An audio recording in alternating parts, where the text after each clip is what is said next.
Une explosion en pleine nuit, une centrale nucléaire sous haute tension et une guerre de l'information qui s'intensifie.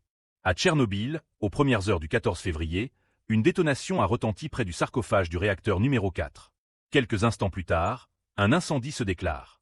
Selon l'Agence internationale de l'énergie atomique, un drone se serait écrasé sur le toit de la structure de confinement. Coïncidence ou acte délibéré?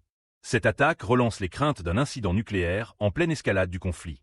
N'oubliez pas de vous abonner et de partager cette vidéo pour rester informé des derniers développements. D'après les premières analyses, l'explosion n'aurait pas causé de fuite radioactive.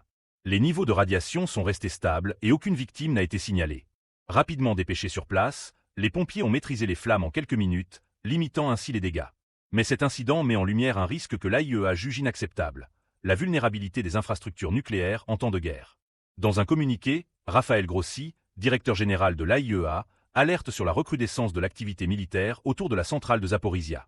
Il rappelle que l'agence reste en état d'alerte maximale face à ces menaces qui pèsent sur la sécurité nucléaire de la région.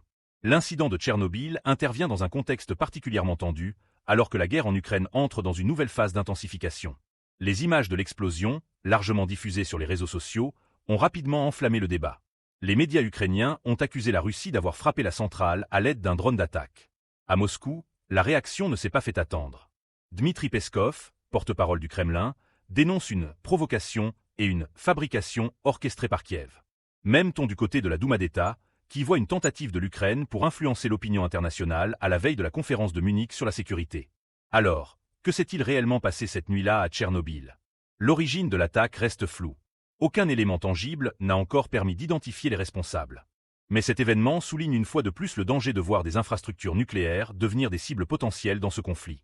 Si l'accident de 1986 hante encore les mémoires, la crainte d'un nouveau désastre, cette fois causé par la guerre, est plus que jamais d'actualité.